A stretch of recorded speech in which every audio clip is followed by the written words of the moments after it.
अस्सलाम वालेकुम नाजरीन। पिछली किस्त के आखिर में आपने देखा कि उस्मान का काफिला इज़्ने किले की तरफ रवाना हो गया था, जबकि निकोला उनके लिए गात लगाकर बैठा था और कह रहा था, हम सिर्फ उस्मान को ही नहीं बल्कि उन सब को मार डालेंगे। इस किस्त के आगाज़ में असलमो कहता है, आज हम इस सरजमीन को तुर्कों के खून से रंगीन कर देंगे। फिर निकोला कहता है, आओ ज़रा उस्मान। इसी दौरान उस्मान का काफिला आहिस्ता आहिस्ता आगे बढ़ रहा था। कुछ देर बाद वो एक जगह पहुँचते हैं जहाँ रास्ते में दो जख्मी आदमी गिरे पड़े थे। उन्हें देखकर उस्मान कहता है, इन्हें देखो ज़रा। यह सुनकर उस्मान के कुछ सिपाही घोड़ों से उतरकर उन्हें देखने लगते हैं। यह दरअसल निकोला की एक चाल थी। इतने में निकोला उस्मान का निशाना लेने लगता है।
इस तरह निकोला के कई आदमी मारे जाते हैं, लेकिन उस्मान भी काफ़ी ज़ख्मी हो गया था।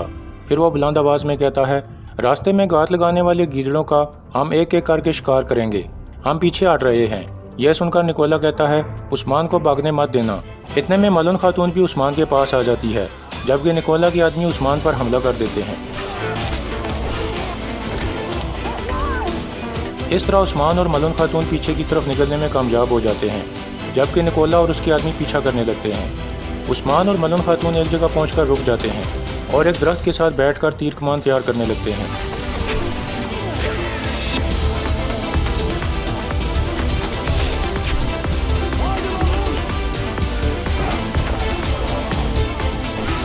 इस तरह वो निकोला के मजीद कुछ सिपाहियों को मार देते हैं। दूसरी तरफ उस्मान के सिपाही एक और जगह मौजूद थे। गोगतो कह रहा था, हमारे लिए जाल बिछाने वालों की मौत तक आराम से बैठना मुझ पर हराम है। बुरहान कहता है, इंशाल्लाह भाई, लेकिन पहले हमें अपने सरदार को तलाश करना होगा। यह कहकर वो आगे बढ़ जाते हैं। इसी दौरान निकोला भी उस्मान की तलाश में आगे बढ़ रहा था। दूसरी जानब जरकुताई भी उस्मान को तलाश कर रहा था। उसे जख्मी देखकर आइगुल कहती है, जरकुताई रुको, मैं तुम्हारे जख्म पर पट्टी बांध देती हूँ। जरकुताई कहता है, बड़ा जख्म तो मेरे दिल पर है। यह कहकर जरकुताई आगे बढ़ जाता है। आइगुल कहती है, खून बहने से तुम मारे जाओगे। तो जरकुताई कहता है, जरकुताई नहीं मरेगा, सरदार को तलाश किए बगैर तो बिल्कुल भी नहीं मरेगा। यह कहकर जरकुताई दोबारा आगे बढ़ जाता है। कुछ देर बाद वो उस्मान के दूसरे सिपाहियों के पास पहुंच जाता है। सब सिपाही कहते हैं, उस्मान साहब हमें कहीं नहीं मिले। जब बुरहान कहता है, चाहे ये जंगल मेरी कब्र बन जाए, सरदार को तलाश किए बगैर मैं यहाँ से नहीं जाऊँगा। आइगुल कहती है, मलन खातून उनके साथ हैं, इंशाल्लाह वो सही सलामत होंगे। फिर बुरहान कहता है, हम सब इकट्ठे रहकर उन्हें तलाश करेंगे, दुश्मन हर जगह मौजूद है। ये कहकर वो सब आगे बढ़ जाते हैं। दूसरी तरफ उस्मान और मलन खातून एक तरफ जा रहे थे कि उनके सामने असलमो आ जाता है और फिर उसका खास आदमी भी आ जाता है। असलमो कहता है, ऐसे कहाँ जा रहे हो, आज बहुत खून बहने वाला है। मलन कहती है, अगर यहाँ कोई मरेगा तो वो तुम होगे। फिर असलमो कहता है, मैं एक अरसे से इसी लम्हे का मुंतज़िर था उस्मान मुस्कुराते हुए कहता है, आओ ज़रा असलमो। इसके बाद लड़ाई शुरू हो जाती है।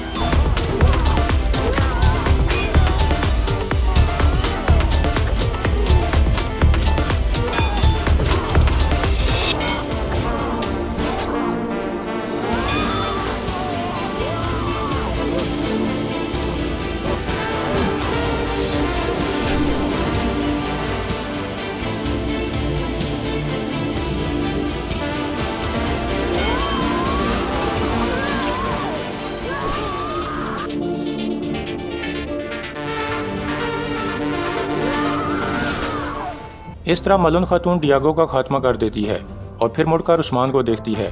असलमो भी जख्मी हो चुका था। उस्मान उसे कहता है, मैंने जब भी तलवार उठाई नीचे से हमेशा तुम निकले, मेरे सिपाहियों की जान ली, मेरी बेगमात और होने वाले बच्चे को कत्ल करने की कोशिश की। अब तुम्हारा वक्त आ चुका है।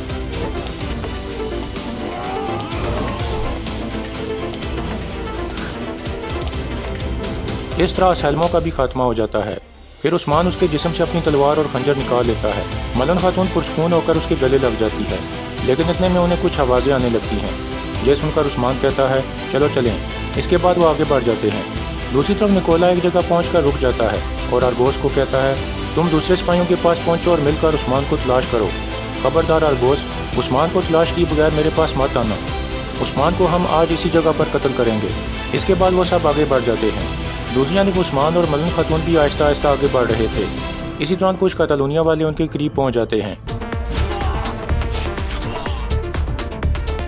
दूसरी तरफ निकोला और उसके सिपाही एक जगह पहुंचते हैं जहां असलमो और उसका खास आदमी मरे पड़े थे।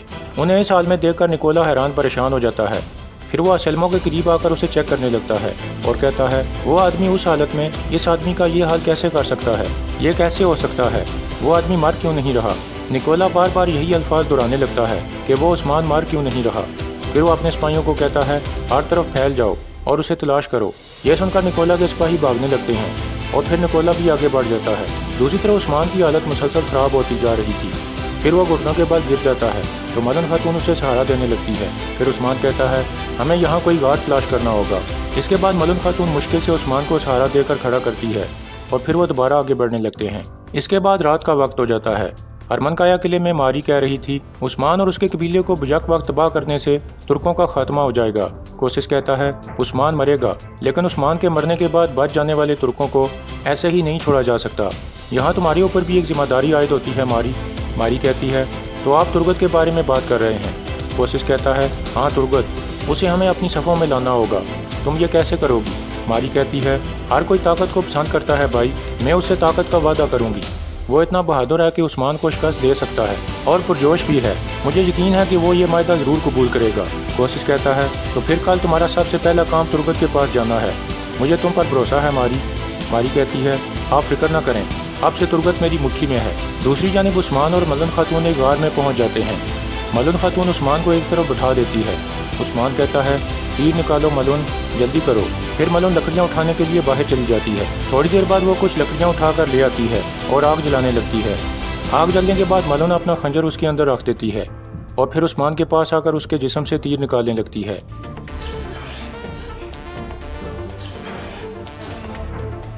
इस तरह मलन दोनों तीर निकाल देती है और फिर उस्मान का लिबास उतारने लगती है ताकि जख्म का इलाज कर सके।